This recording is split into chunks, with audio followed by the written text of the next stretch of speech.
Hey, good morning to everybody. Happy New Year. It's Daryl here. It's bright and freaking early, man. It's almost 3 a.m. here in Connecticut on the East Coast. I was trying to really hurry up and get out here to make this video this morning. I woke up like 2 hours ago. I had a very ominous start to 2025. As you guys know, this is the East Coast, and it's been New Year's here for 3 hours now. And I wanted to get out here and do this video right before. I was hoping to have it download right before 3 o'clock because California, the West Coast time zone, will celebrate New Year's at 3 p.m. this or 3 a.m. this time. And I wanted to download this video by then because it's about New Year's. It's about my ominous start to this new year, and I'm not kidding around. It was a weird first 30 minutes, first 15 minutes of the new year here in Connecticut, here in my home. I'm going to talk about this in a second. Let me tell you guys why I've always hated New Year's Day. New Year's Day has never been one of my favorite holidays. It's been probably my least favorite holiday next to Father's Day, because Father's Day is on my father's birthday, and my father died when I was 9 years old from malignant brain cancer. And so Father's Day has never been a favorite day of mine. And Labor Day has never been a favorite day because it's the end of summer. But I think my least favorite is New Year's Day. And there's a few reasons for that. Let me just go over that really quick before I tell you about the ominous start to my New Year's. I think it was 1975, New Year's Day, 1975. My father died on March 20th, 1975, from malignant brain cancer. And on New Year's Day, he was in the New London Hospital, Thames Hospital in Norwich, Connecticut. And I still remember it. I was 9 years old, and I hate New Year's because I still remember my mom taking the tree down, the Christmas tree down, that New Year's Day. It's like she just couldn't wait to get it down, because my father was dying in the hospital. And I still just remember the quiet, ominous feeling in the house that day. After my father died, my grandparents would come over, well, my grandmother, because my grandfather passed away right after my father. And my grandmother would come over our house New Year's Day. My mom would make a ham dinner every New Year's Day, the whole time I lived there till I was 21. I moved out she moved out. My mother actually moved out of the house and rented me the house when she got remarried when I was 21, and I rented her house from her. And until I was 21, she would cook a ham dinner, which I loved the ham dinner. But my grandmother would come over on New Year's Day, and it would just until she died a few years after that. And like I say, it just reminds me of a lot of death. And then New Year's Day here in Connecticut, winter starts probably around, it starts getting really cold here. Some snow starts falling in November, but it's that Christmas time of year. So it's still very happy. You're thinking about shopping, you're thinking about parties and stuff like that until the end of the holiday season today. And then it's nothing but cold, harsh, gray weather here in Connecticut, here in New England. I used to love skiing and ice skating. I grew up right in the park. I grew up like about 100 feet from a big lake, and I would skate all the time. I had the whole pond to myself. It was a state park, and we would have snow days pretty often, and I had the whole entire park to myself. And I would bring my shovel, my skates, and shovel off the pond. And I just remember looking around at all the pine trees and the snow coming down, and the whole place was mine. And I would yell, and I could hear my voice echo off the mountains on the side of the lake with the snowy pine trees. It was just freaking beautiful. Anyway, back to New Year's Day. Then you go back to school. Back when I was in school, it was the end of the holiday. I mean, it was the end of everything, and back to reality, back to the cold, harsh New England weather. And like I said, it reminded me of my father dying that one New Year's Day in 1975. Well, before he died, he died almost 3 months later after New Year's Day. But he was in the hospital then, like I said, and I hate New Year's Day. I really do. I just I just despise it. All right, let me tell you about what happened this morning. I actually slept till I get up to do this video. So I usually fall asleep I've never got my sleep back. I've been clean and sober for over 18 years now. And here's how I sleep. I've been sleeping like this for the last 18 years. I wake up every single 60 minutes. I sleep for 60 minutes. I wake up, I start watching TV, I go to the bathroom, I fall back asleep. I wake up exactly 60 minutes later, watch TV, go to the bathroom, fall back asleep. I do that all night, every night for the last 18 years. Never, there's very, very seldom will I sleep maybe 2 hours, 120 minutes. Why this is, I have no idea, but it's almost to the minute, 60-minute intervals. And I woke up around 11 o'clock. So I knew I was like, oh, cool, I'll wake up. I knew I was going to wake up in an hour. So I could see, maybe I could tune in to see the New Year's in Times Square, and see all that. But I woke up and it was a little after New Year's and I couldn't get there. I tuned into all the local channels and it's like they had shut off early. I don't know. I didn't check New Year's Rockin' Eve, Dick Clark's New Year's Rockin' Eve, because I don't have Channel 8 in my bedroom, ABC in my bedroom. Anyway, I ended up watching Telemundo. I don't understand Spanish. I'm one of these people, I love hearing foreign languages. Like, some people just can't stand, like some people in my family cannot stand hearing foreign languages. People speaking Spanish. Speak English, this is America. And I love hearing foreign languages because I try to understand it. I love learning new languages. I know a little German, I know a little French, I know a little Spanish. And I love hearing it because I try to understand what they're saying. It's something I want to learn. I hear them talking and I'm always amazed by it, because I learned English growing up, as a baby.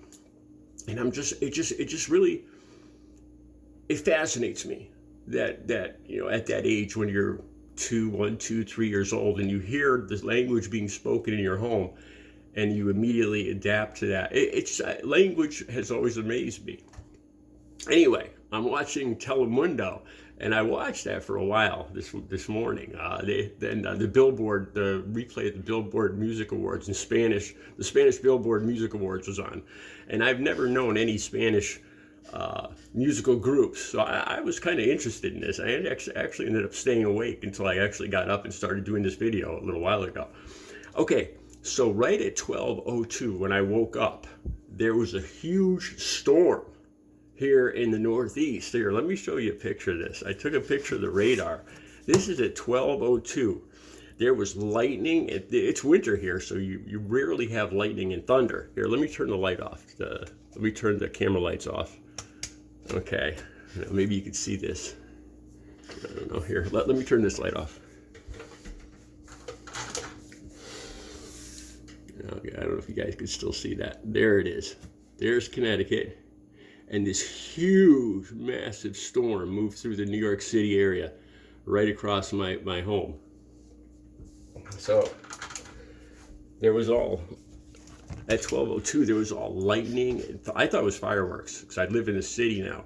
I used to live out in a small town, and I have to get used to this because in cities, in this area here, at least here in the Northeast, people shoot guns at New Year's and shoot off fireworks. So right away, I'm watching Telemundo, and I see a huge flash outside, like everything lights up. And I was like, oh my God, what kind of firework was that? And it was actually lightning, because then all of a sudden the house shook with thunder. And I'm thinking, wow, this is weird, man. The first minutes of this is, in all my years, in all my 58 years on this earth, I never remember having a serious, this was a huge, if you happen to watch the weather, if you get the weather for the whole United States, look at the storm that passed over the Northeast right at 12 a.m. or 12 midnight. It's a huge storm, just like all reds and oranges and yellows, and the house, the apartment was shaking with the thunder. So I was like, wow, what an ominous start to 2025. And then, of course, there's Project 225, Donald Trump, and this whole thing coming up, the Republicans taking over our entire government and dismantling it in 20 days, which I'm not especially looking forward to. Then, there's something that made me feel kind of ominous yesterday, was Elon Musk changing his Twitter name, his name on X, to Kikius Maximus, and using the far right, white people mascot, Pepe the Frog, all done up in gladiator gear. I'll see if I can put it. I'll put a link down below. So he changed his name to Kikius Maximus, which just gave me an ominous feeling. Ominous is the day of the word today. January 1st, 2025 is ominous. And it just gave me an ominous feeling, like they're trying to redo the whole days of Rome or some terrifying thing like that. Okay, now here's the weirdest thing. I saved this for last. When I woke up at 12:02, I was having a dream. And I told you guys, I still have drug dreams. I've been clean and sober for over 18 years. And I still have drug dreams on a regular basis. Every couple of days, I'm still dreaming. Last night, it was about cocaine. And I dreamt that I had a bunch of cocaine that I bought. And I think it was New Year's in my dream. And I never do it. I never inhale it. I never get to do it. I have it, and it ends up blowing away, or something. It usually ends up blowing away in my dream. So I had a whole bunch of it, and I was in a hotel room, and I was trying to hide it. And I was in the shower, and it ended up, it was in a paper fold. And then the paper fold turned into this long cardboard gutter, it looks like a rain gutter made out of cardboard, and it was all filled with Coke. And I had left it in the hotel room while I took a shower. And the cleaning lady came in and started yelling at me about, she was speaking Spanish, which probably goes back to me watching Telemundo. And she was yelling about cocaine in the hotel room. And it ends up blowing away. Every time I pick up this piece of gutter with the Coke in it, more of the Coke just disappears and blows away. And I found money in this dream too, because I was trying to pick up the Coke on the floor, and there was money on the floor, folded bills, dollar bills. And I picked it up and I put it in my pocket. But when I looked at the money, it was like Monopoly money. Every time I have these dreams, the money turns into Monopoly money, and the Coke blows away. It's so ungratifying. It's so, it's such a tease. I don't know, not that I want to do Coke or anything, but I never do it. It always just blows away like it's right out of my grasp. Maybe it's a subconscious urge that I want to do it, but I can't do it because I'm clean and sober. Maybe that's what, I never thought of that. Maybe that's what it's about. Okay, enough about that. So this is what I was dreaming. This is what the dream turned into. I was sitting, it was like New Year's Eve or it was New Year's Day. It was like real time. And I was like at a high school field where we went to high school. And I see Audrey, my ex-girlfriend who passed away 3 years ago from COVID. I've told you guys about this. She was a Trump supporter. She didn't believe in masks. She didn't believe in social distancing. She refused to get the vaccination. I got the vaccination. I wore a mask. She contracted COVID, and she died a horrible death in Jacksonville Hospital, and intubated. And she died quickly. A horrible death, all alone. And that's her right there. That's me. She used to call me her little Indian boy because I'm Native American. When the two of us were together, you could really see the difference in my. I mean, I'm tanned, but I'm also dark skinned. You wouldn't see it. You wouldn't notice it now, but she used to call me her little Indian boy. And so I'm sitting next to this field in my dream, and Audrey walks up, and I go like this in the dream. I still remember this. She's walking towards me, and she was with a friend, her friend from grade school, Whitney. And they're walking up towards me, and I go, "Long time no see, Audrey." And I actually say that, and I don't realize that she's dead in my dream. And I'm so happy to see her. It's like we had, in my mind, in my dream, it's like we had broken up, or she had been away. I had been separated from her, and she comes walking up, and I was so happy to see her. I'm getting goosebumps right now. I was like, "Long time no see, Audrey." And I didn't realize that she's been dead for 3 years. And it was just, we started hugging and kissing, and I can't tell you, the dream turned rather romantic. And here's where that Spanish housekeeper in the dream before, she comes back into the dream, and she sees me and Audrey going at it, and she starts lecturing me to get dressed. It was a weird freaking dream, but I dreamt about my ex-girlfriend who passed away 3 years ago, the love of my life, my soulmate. You know, I haven't dated since. I don't even have any urge to date. I know I can't even imagine dating. You know, I loved Audrey. She was my soulmate, and I just don't picture anyone ever taking her place. I don't even have an urge to date. And I dreamt of her the very first minutes of 2025 that she was alive.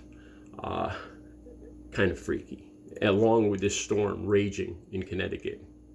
So I hope you could tell which was dream and which was actual reality. The actual reality was the dream of Audrey and the storm that went over, and the rest of it was my dream, of course. All right, anyway, I wish you guys a happy new year. I hope the start of your new year was a little better than mine, a little weird, a little less weird than mine.